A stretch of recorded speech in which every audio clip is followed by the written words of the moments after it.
Creating a name is a process that takes a lot of thought, contemplation. A group of people come together, and a name sort of emerges out of the relationship between all those people and their relationship to the place. In this case, we sat down with all of our Hawaiian advisors and we talked through what it was we were trying to do with the project. And that gave rise, eventually, to this name, Aulani. Now, the word Aulani specifically means a messenger of a chief. That's what an Aulani is, a messenger of a chief. But when you use it to apply to a place like we're making, it means that the place is going to speak on behalf of something greater than itself. In this case, that greater thing is Hawaiian culture. So Aulani for us is a responsibility for us through our place to speak on behalf of Hawaiian culture and tradition. We're working with all kinds of Hawaiian artists on this project. Many of these people are ethnic Hawaiians who trace their ancestry back to the beginning of the islands, and all of them are connected in some way or another to the Hawaiian Islands. And what we've done with this resort is allowed these artists tremendous freedom to express themselves, to express Hawaii through their art in this resort.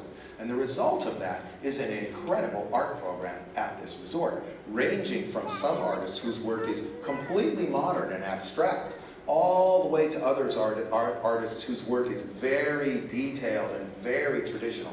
Some artists have created objects that are perfectly Hawaiian, and some have created paintings and images that are about Hawaii.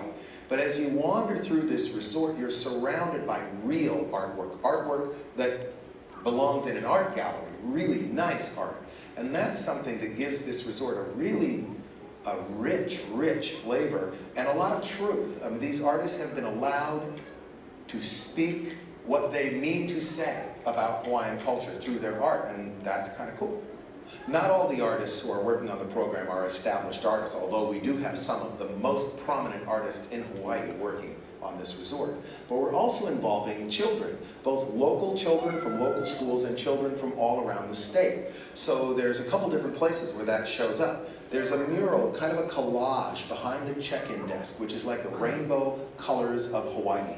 And that Colors of Hawaii mural is created from photographic imagery that children from all around the state are taking for us of the colors of Hawaii. And then we're going to compose that into this kind of collage. Now, in that collage will be things that on your first trip to Hawaii, you have no idea what that thing is. But again, people come back again and again to this place. So as you visit again and again, that mural will come to life to you, and you'll realize that red thing over there is a piece of a feather cape, and that blue thing over there is a very particular bay.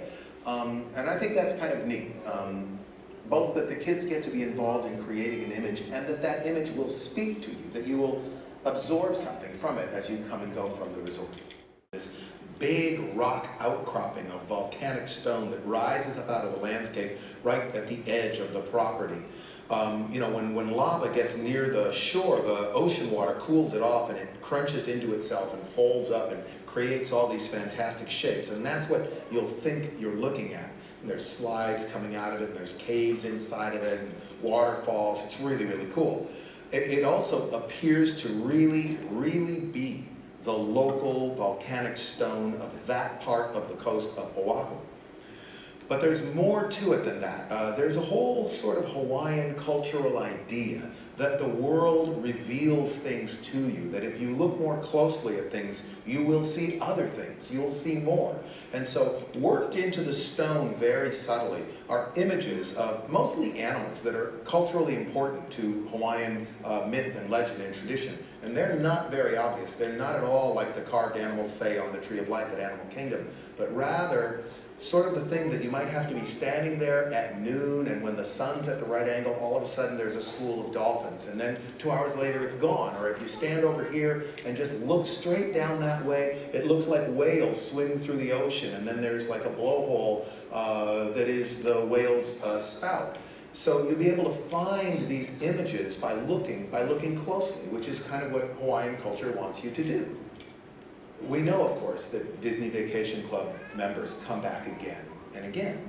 And like a really, really good story, we want this to be a story that can be revisited again and again. And to do that, the way you do that is you put lots into it, layers and layers and layers and layers of detail.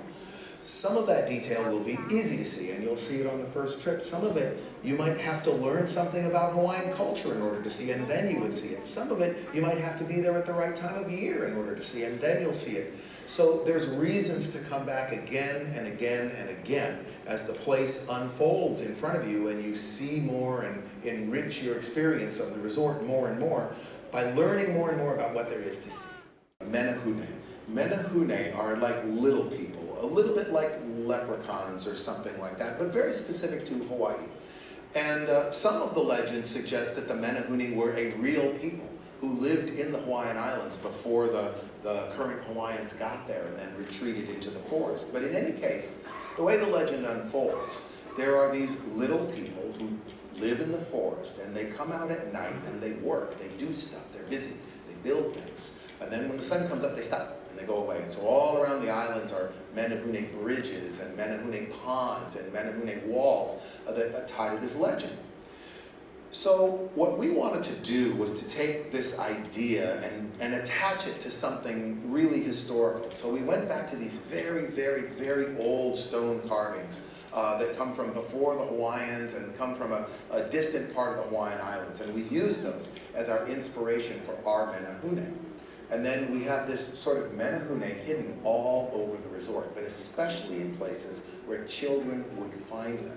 Under tables, under chairs, hidden in corners, under bushes. So they're almost like a kind of Easter egg. And these little Menehune are all over the resort, all kind of busy about the stuff that they're doing, and all waiting there to be found by children, when children come working their way through all of the places that we've created.